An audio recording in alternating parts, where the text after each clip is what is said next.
Welcome to the Human Conversation podcast with Jules White, the real dragon slayer, author and entrepreneur sales coach. Tune in weekly for human conversation about business and sales. Enjoy business expert interviews, educational episodes, and virtual cuppas with entrepreneur business owners. So grab yourself a cuppa and enjoy. Here is your host, Jules White. So welcome everybody to the Human Conversation. I am really excited about my guest. I know I say that every week. However, this lady I've known for quite some time. I met her online. She's just the most wonderful lady. And I also got to meet her in person. So I was really, really lucky to meet her in person. She is Katherine Hickman. And she's got some really special things to talk to us about on this podcast, which I'm super excited about. So first of all, hello, Katherine. Oh, hi, Jules, and thank you so much for having me. So excited to be here. I know, and it's very spontaneous, this, because we've kind of just decided literally this morning we would do this. And these are the best episodes of my podcast when we do it like this. Yes. So let me just tell everyone who you are. You are actually a GP, which is the bit I'm super impressed about because you look after people. Also, you are a tiny habits coach. And I really want to talk about that because that's so exciting. You're a mum of 3, so you are a super mum. And also on your Facebook profile, it says triathlete widow, which I just think sounds fun, but I'm not sure you would agree. Yeah, triathlete widow. Yes, husband off doing triathlons and training, leaving me to pick up the pieces. And you do it beautifully. Yeah. So you're most based. of the time. Yeah. You're based up in Leeds. Yeah. You're actually talking to us from your surgery today. I am. So I'm in my surgery today, working in Bradford, actually, just down the road from Leeds. But yes. Brilliant. No one's coming in for at least half an hour. So I want to talk. One of the reasons I contacted you was because I wanted to talk to you specifically this week because it's Mental Health Awareness Week. Yeah. And I think this is a really good time for you to talk to us about the Tiny Habits coaching. Yeah. And the reason I've chosen that is actually on a personal level, because there's a few things I'm struggling with. Would you believe? Nobody believes I struggle with anything, but I am. We all struggle, don't we? Yes, exactly. And I'm struggling with the work-life balance thing because I was always going to, because that's how I am. So I work. I don't then do good things, nice things, social things. Yeah. I know for a fact that in order to do that, I need to develop habits because that's how I then start doing things regularly. Yeah, because a habit makes you want to make it automatic, don't you? Yeah, exactly. So before we go into the whole tiny habits thing, because I do want to really talk about that because that's kind of this wonderful core thing that you're doing at the moment. Let's just start with what got you into doing something different like tiny habits, like coaching, from being a GP, because surely you're busy enough as a GP. Yeah, so coming up for about 5 years ago, I burnt out. So I was a GP partner, stressed out my face. I had a new baby, I had an extension, and I'd been that kind of super mom, superwoman, just juggling everything, thinking I was in control of everything. And then it was probably a badly worded email, but I took it the wrong way. And it was the straw that broke the camel's back. And my whole world just came crashing down, basically. And I resigned from my partnership. So I had no job lined up. I had 3 kids, husband training for an Ironman triathlon. So yeah, I just crashed and burned. And I had to try and put myself back together. And it was a tweet that I saw from Emma Watson about headspace and meditation. And I just clicked on that. And I had no idea what meditation was, but I thought it sounded good. And I just started doing it just once every morning, just for 10 minutes. And it all felt very weird to start with. But over time, it became, I suppose, a habit. It became automatic. And I started to put myself back together.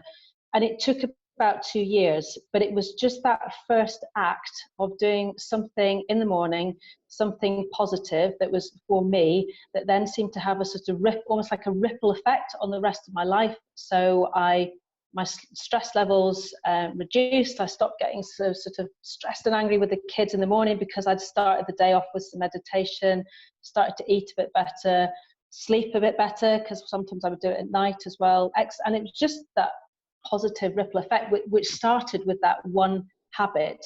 At the time, I'd had some coaching. So about 2 years later, it had such a powerful effect on me, that coaching, that I decided to do some coaching myself. And I got in touch with some guy called Dr Drummond, who's a burnout prevention coach in America.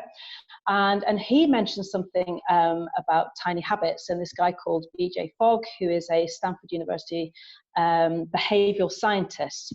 And what they talked about was doing, in order to reduce your stress levels when you're at work, every time you wash your hands after you've seen a patient, you do one deep mindful breath, almost like clearing your mind of that patient, ready for the next patient. And the whole tiny habits thing just fascinated me, because it became a habit very, very quickly. And I wanted to know how I could, do that in other aspects of my life. I trained first as a life coach, and then on the back of those discussions about tiny habits, I trained as a tiny habits coach. But it was actually taught by Linda Fogg, BJ's sister, and also BJ as well.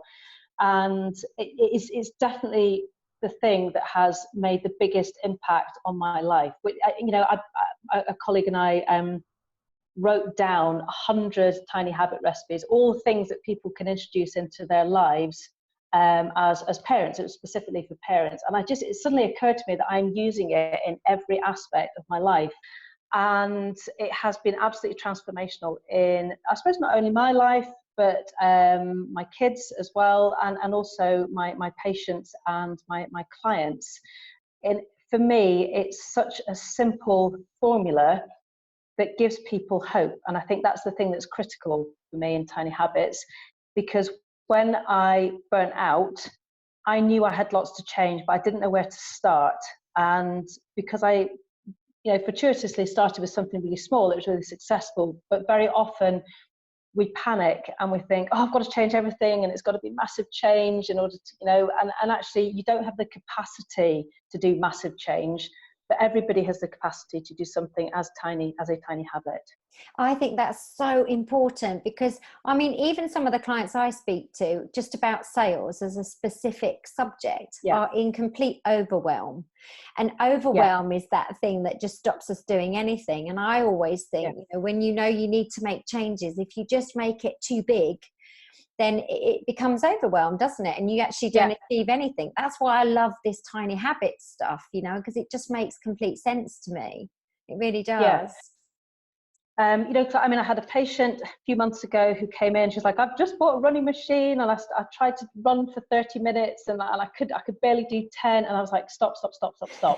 Okay. I want you just to, after I walk into the room, put my running shoes on and celebrate. And that's all you need to do. And I said, over time, you'll feel a bit weird with your running shoes on, and you'll eventually get onto the running machine, and then you'll start running, and the habit will build. And anyway, a few months later, she came back, and I didn't recognize her. She said, you don't recognize me, do you? No. And she said, I've lost 3 stone. She'd lost 3 stone just from that one tiny habit that she'd started, because by telling her that she could just put her running shoes on, it meant she was a success just by doing that. And actually it just naturally grew, rather than start, even 10 minutes was too big. You have to start with something so small that gives you the belief that you can do this. And once you've done one, and then you almost get that ripple effect, and you can do others as well. It's perfect. It just makes so much sense. Okay, so here's the next thing then. So your story is, obviously you were burnt out as a doctor. I guess you walked out is the best way to sort of describe it. I did. Yeah. It'd been building up for years, but at the time it was a very spontaneous decision. But scary decision as well. So at what point did you go back then? Because you're obviously sitting now in your GP office. Yeah. And Well, I you'll mean, still I be had to still go a back. doctor. I had to go back straight away because I was the main breadwinner. So I started locuming. So I suppose I built up my confidence during that time, but it really was about 2 years later when I felt me again.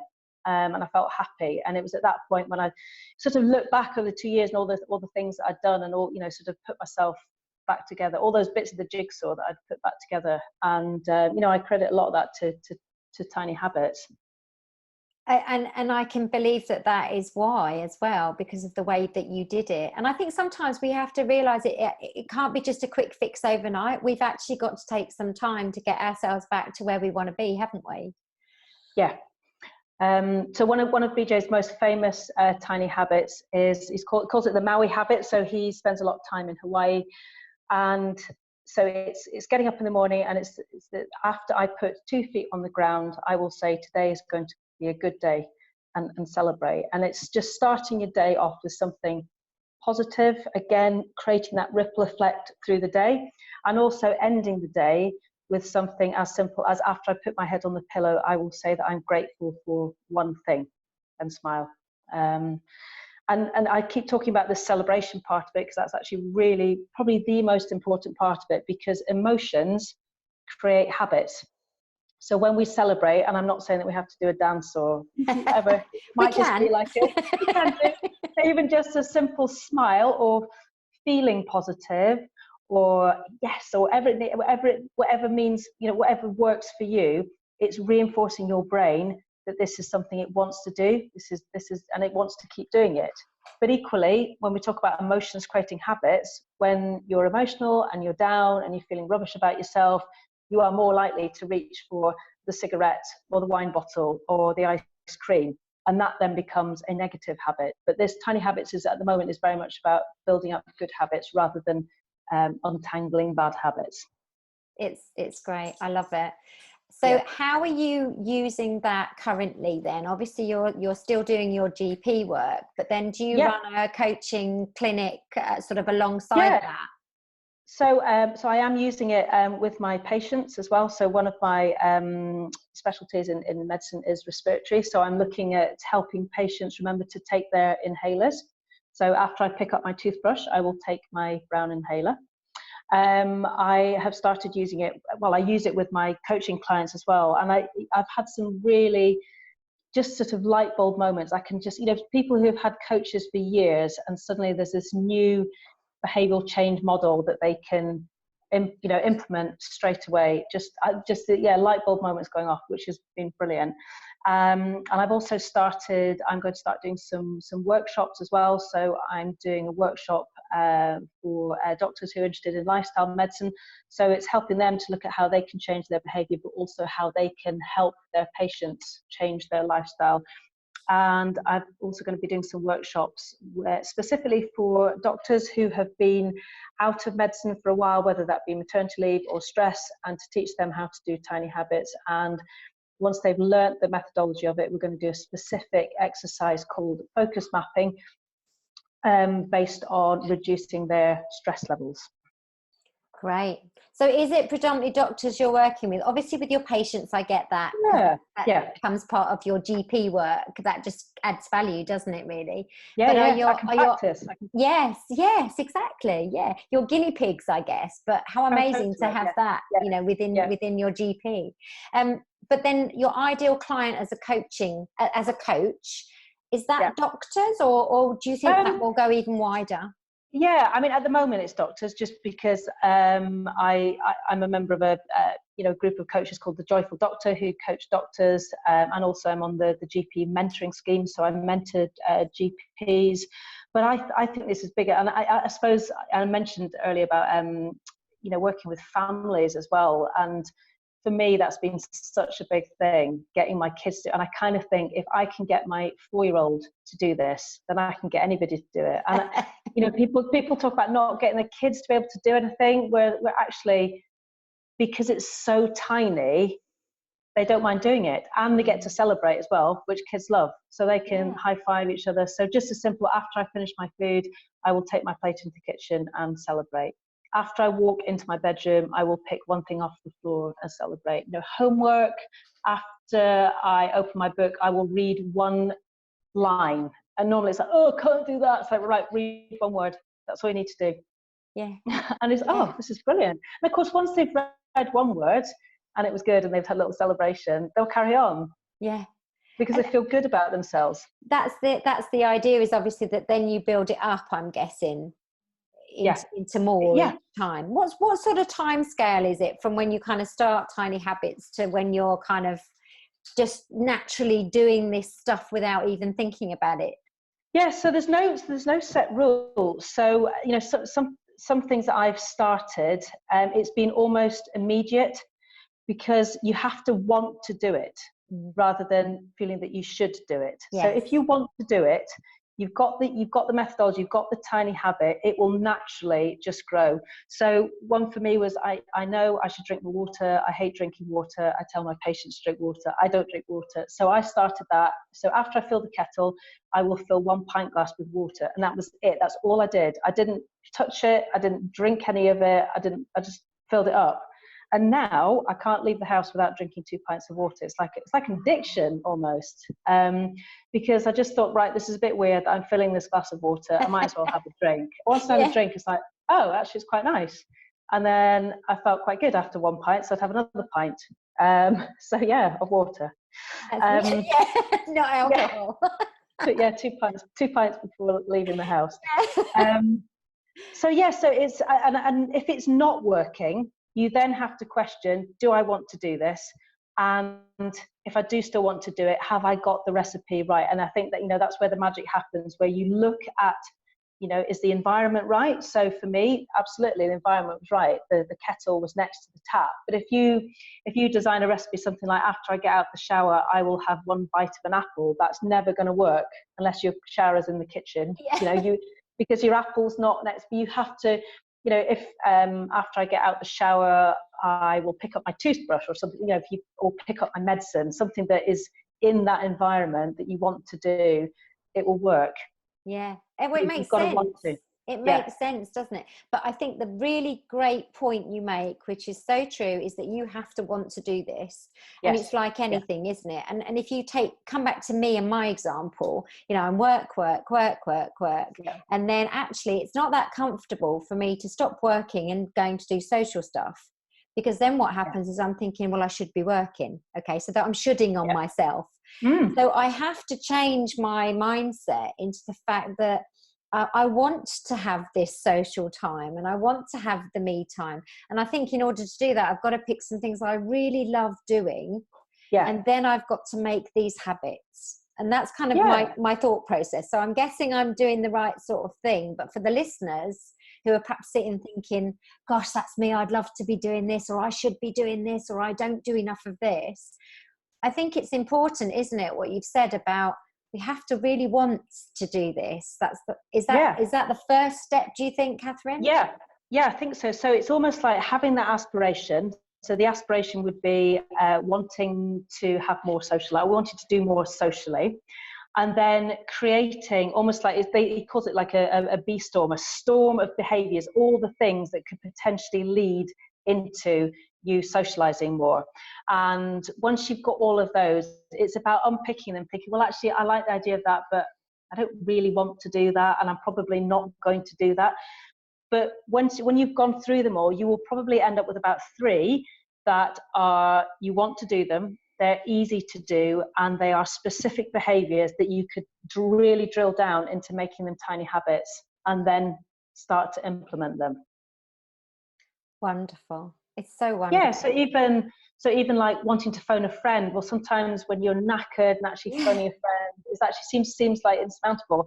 Well, okay, I could text a friend, and that would be a real plus point. Nobody feels worse at the other end of, you know, receiving a text, so they'll feel great that they've received a text from you, and then that habit grows, doesn't it? So you send a text the next day, and then the next, and it leads on to a phone call, and then you meet up. Yeah. It makes it feel so much easier. Like I say, it doesn't feel so overwhelming. So I guess, like, if anyone's listening and they're thinking this sounds really interesting, you know, how do we get hold of Katherine? And how can Katherine help us? how can Yeah. you? How do people get in touch with you? I do run like a 5-day online free coaching course. So it's semi-automated. So you plug in, you do a little bit of training beforehand, all online videos, and then you design your 3 recipes, and then you try them out over a 5-day period. And I help you through it, and you sort of feedback at the end of each day whether you've tried them, which worked, which didn't work, and then I will help you redesign those recipes if they're not working quite so well, and so say, well, actually it's probably not working because you're trying to eat your apple in the shower. Or yeah, I do like the apple shower scenario. Yeah. It's quite easy to see that one, isn't it? But another thing, you know, people make it too big, and actually you can make it so small. I mean, so the famous one, the first one they sort of came up with, he always wanted to floss his teeth but never did. So he used the anchor, which was cleaning his teeth, and then he attached the tiny behavior, which was flossing just one tooth. So after I clean my teeth, I will floss one tooth, and now it's just an automatic habit. So it's very much about linking the tiny behavior to an anchor. So the anchor is something that you are doing in your daily life every day without even thinking. So cleaning your teeth, flushing the toilet, turning the tap on, turning the shower on. Some of them will be twice a day, once a day, some will be multiple times a day. But it's these things, almost like they call them super anchors, things that you will do wherever you are. So even if you're camping or you're in a hotel, you will almost always clean your teeth. So that's a really hardcore anchor to attach something to. But like taking medication, you know, I say to people, you know, they don't remember to take their inhalers for their asthma, but when I ask them, do they put their pants on?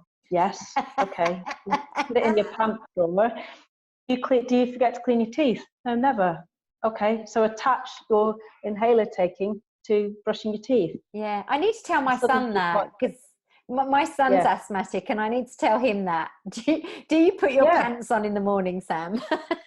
Love it. Yeah, well, actually, to be honest, not everybody does, you know, because I do say to them, you know, don't help them change your pants. No, not every day. Like, okay, maybe that's not the perfect solution. Oh, I love it.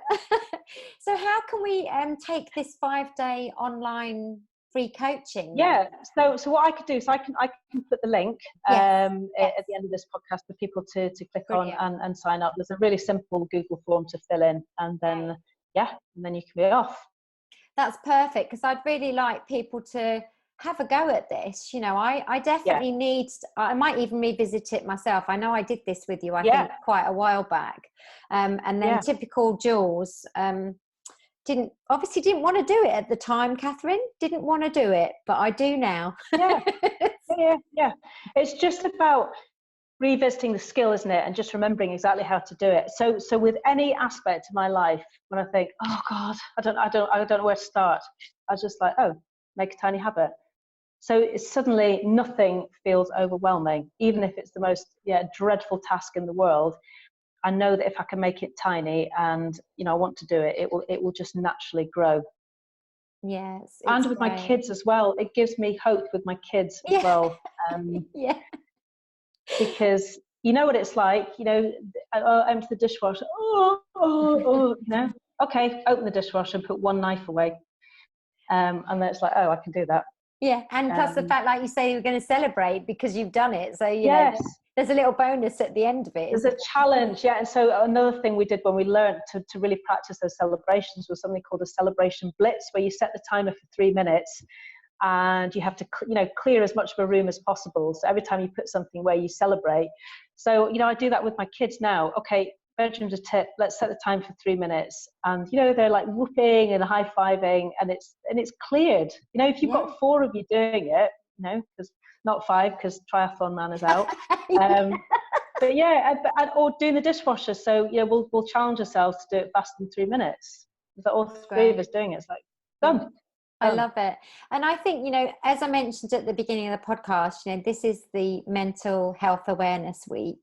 I think it's a week where, you know, we have an opportunity to sort of reassess our own mental health and what makes us happy, and what balance we've got in our lives. And that's why I said what I said to you about me.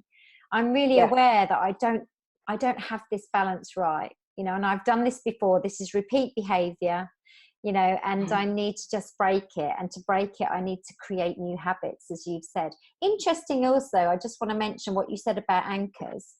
When I was a smoker, here's a negative anchor. There would be certain places during my journey to work where I would light a cigarette.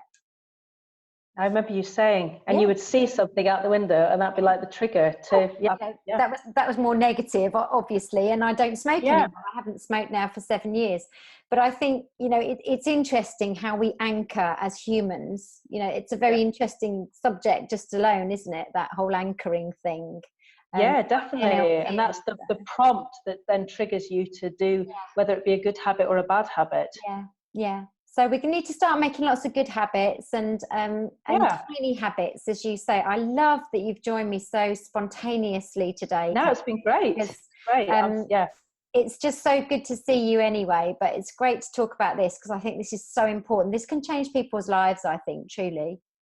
Yes, it's definitely changed my life, definitely. As I say, when I started writing out all those habits for mums and mums and dads to use and for kids to use, I was like, I cannot believe how many I'm already using in my life. I don't think I'll ever feel overwhelmed again. Great. Which amazing. Which is pretty big. That's a big statement. Yeah, that's a big statement. Yeah. From a lady who was burnt out as a GP. Yeah. Look how far you've come for that. That's amazing. I love that. Yeah. And actually, just going back to the work-life balance, it's almost flipping it. It's because we prioritize the work, don't we? If we had a blank diary, we would fill it with all the work things first. Yes. But it's almost like start with a blank diary, fill out the things that I want to do socially, and then work the work stuff around it. Because if we prioritize, you know, the self-care and the looking after ourselves, the work just flows naturally. But if we do it the other way around, you run the risk of, burning out like I did. I wasn't seeing anything, talking to anybody. I was just flooding myself with work and too exhausted to do all those other things that we know are so important. But I now have to, I probably work more now, but I do carve out time, which is just for me. And I think that then has a much more positive effect on every aspect of my life. It's massive. And also I think you can get very used to not doing the social stuff. So then it actually becomes quite uncomfortable to do it. And I think I've got to that place at times where I've thought, actually, I can't be bothered to go out. I'm too tired. I've been working too hard. And actually now I just want to sit. And when I'm just sitting, that's what happens. I start working. So, you know, I am obviously, I'm a proper workaholic. So it's something I need to change for sure. So your confessions of Jules White on this podcast. It's all coming out. What shall I do, doctor?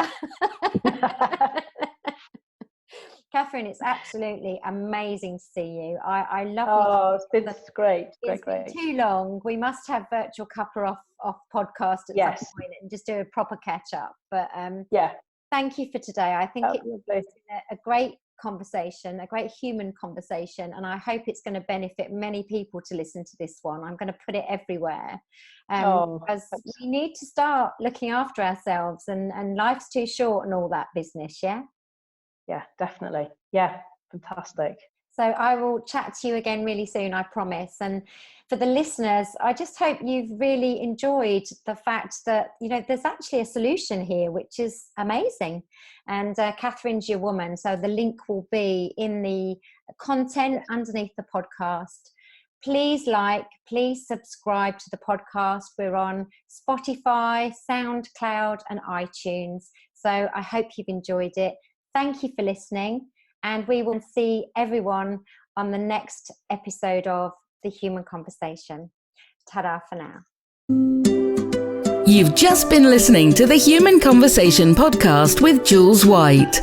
To find out more about the other work that Jules does, please visit her website, www.liveitloveitsellit.co.uk. And if you enjoyed the podcast, then please do leave a rating and review on the platform you use to enjoy her show. Thanks for listening, and see you next time.